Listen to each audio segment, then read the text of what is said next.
Good afternoon, ladies and gentlemen. Shalom. I'm David Mencer, Israeli government spokesman. It's Wednesday, the 19th of June, day 257 of the October 7th war. Slightly shorter briefing today to take your questions. Israel insists that the war in Gaza will not end until its goals are met.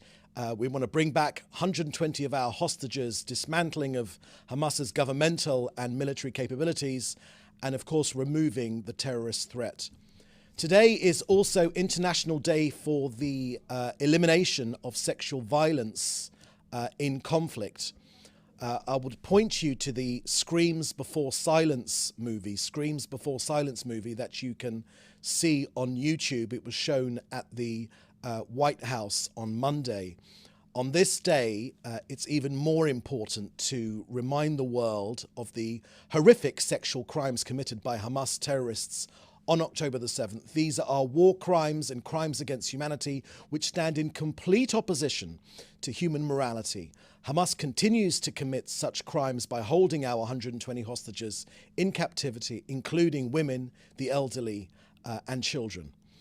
Now the latest from COGAT and their work coordinating aid into Gaza. 35,851 humanitarian aid trucks have been sent into Gaza since the start of this war. If those trucks were parked bumper to bumper, that would be 820 kilometers of aid. That would reach from Paris to Milan as the crow flies, or as an aeroplane would fly. So just yesterday, 305 humanitarian aid trucks were inspected and transferred into Gaza, 289 trucks via the Keren Shalom crossing and 16 trucks via the Erez crossing. 100 aid trucks were collected yesterday from the Gazan side of Keren Shalom by UN aid agencies and the private sector. That means that the content of over 1,000 trucks, that's 1,000 aid trucks, are still waiting on the Gazan side of Keren Shalom to be picked up by UN aid agencies. COGAT confirms that we've taken many steps to assist UN aid agencies with the collection of aid from the Gazan side of Keren Shalom, including a tactical pause on the Folat route. So that's the end of our briefing today. I'm now going to happily take your questions, which you should put in the chat, together with your news outlet. First question, please. David Climate, the News Forum. Can the Prime Minister comment on the video released that is allegedly Hezbollah drone footage of key Israeli military sites? Thank you for that question, David, about that Hezbollah propaganda film. Yes, it is a Hezbollah propaganda film with all the aspects of Hezbollah propaganda that we have become used to by now. Look, this is a deadly terrorist organization, the Iranian-backed terror organization that seeks to instill terror on our people. They have already rained down more than 5,000 rockets, projectiles, UAVs, deadly suicide drones, mortars on our northern border and on northern Israel. They've displaced many people, more than 60,000 from Israel's north. But we've made absolutely clear that one way or another, diplomatically or through military means, our northern border, the north of our country, Israeli sovereign territory, will be made safe for Israel's population, Israel's people, to return there. This is, of course, an Iranian-backed terror organization. Hezbollah's usual mischief-making propaganda films. No one should be surprised at that point. But we know what Hezbollah are about, and we know what their capabilities are, and we know precisely how to deal with them. One way or the other, diplomatically or through military means, this threat will be dealt with, and this country will be defended. Next question, please. Joel Pollock, Barbet News 1. Could you tell us what promoted Prime Minister Netanyahu to post a video in which he said the U.S. should stop withholding weapons and ammunition from Israel? The White House said it did not know what he was talking about.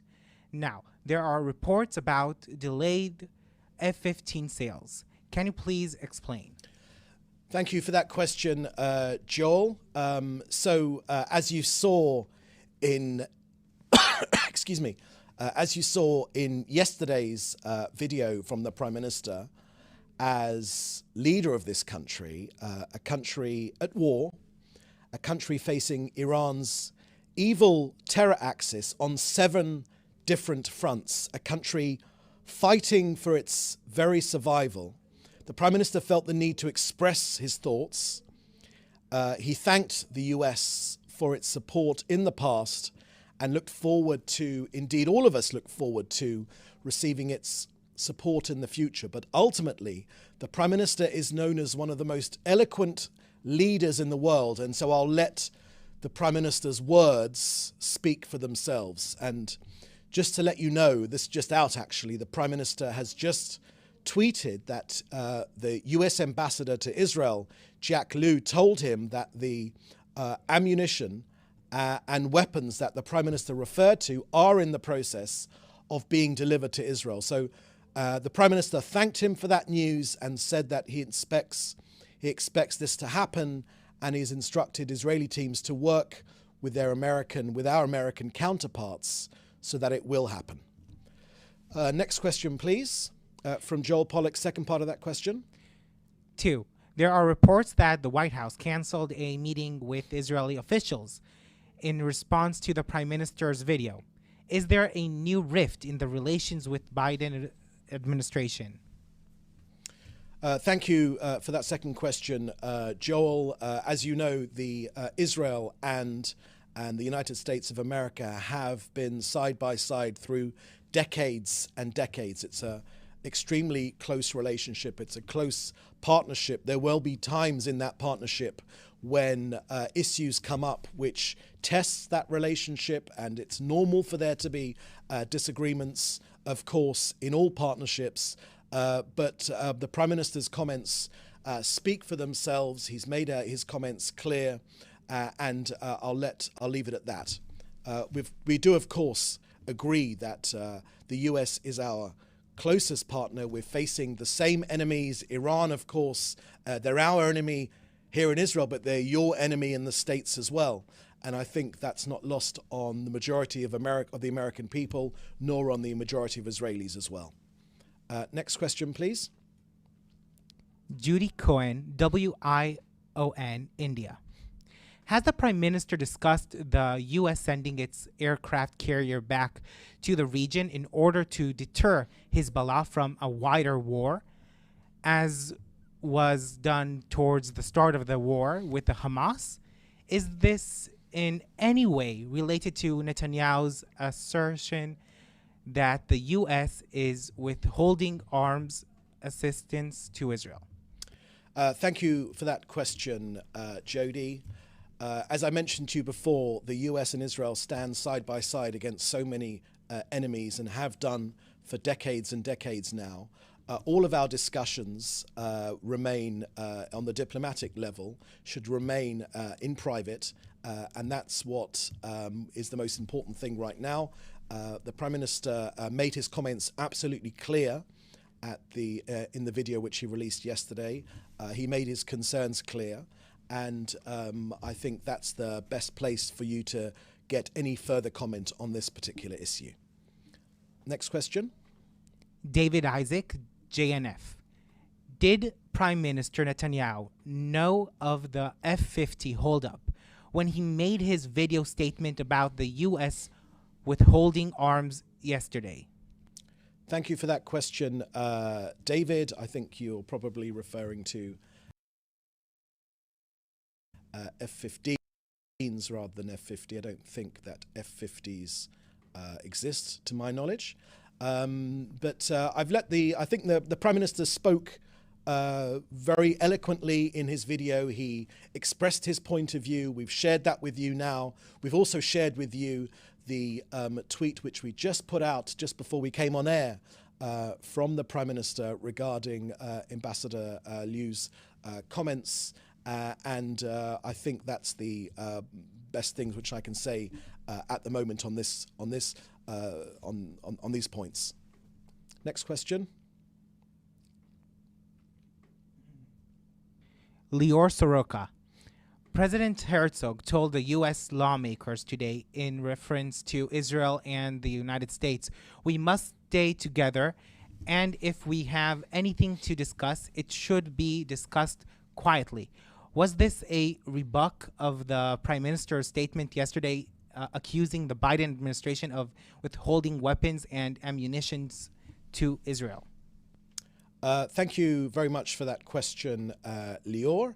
I don't think that's the inference that you should take from those comments. The Prime Minister has been very eloquent on the threats we are facing here in Israel. We're facing a fight for our very survival. No one should be in any doubt of that fact. We know that the forces of evil, the vultures, are circling this region, not only here in Israel, but in other moderate Arab countries also facing an Islamic fundamentalist threat. They're all watching to see who comes out on top of this battle between good and evil, between democracies and terrorist Islamo-fascist terror organizations, armies backed by Iran. They all want, they tell us privately, of course, they want us to succeed.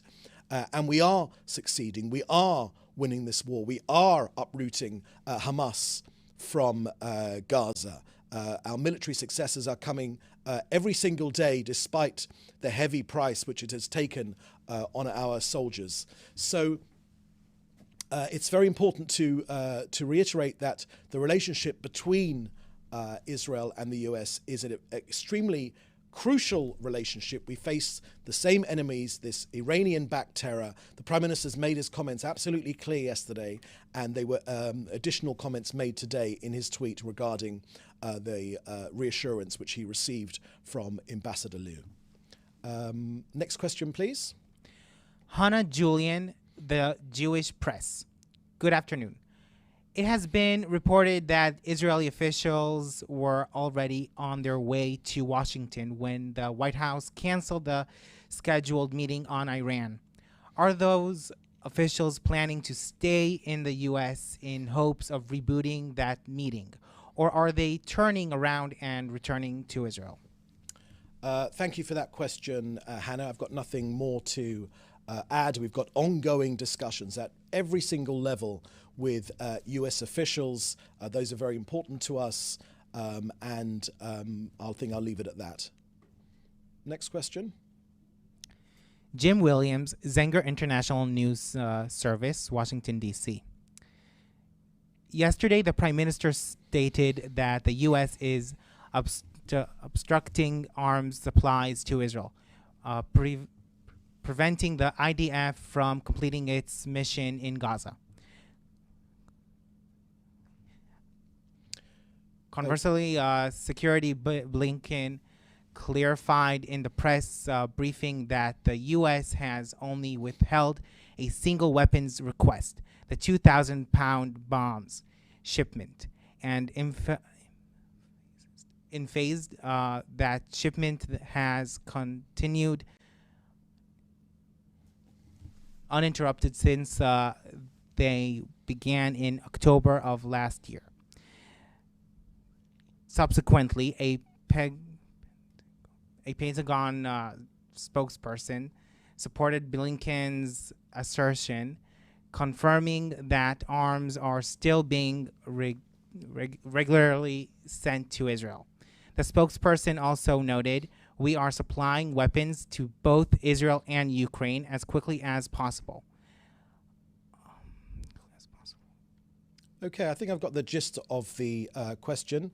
Thank you very much for that, Jim. So to repeat what I said earlier, as you saw from yesterday's video, the Prime Minister, as leader of this country, a country at war, a country facing Iran's evil terror axis, terror on 7 different fronts, a country which is fighting for its very survival, the Prime Minister felt the need to express his thoughts. He thanked the US for its support in the past and look forward, indeed, all of us look forward to receiving that support in the future. But ultimately, the Prime Minister, as I've said to you, Jim, already, is known as one of the most eloquent leaders in the world. I will let the Prime Minister speak for himself.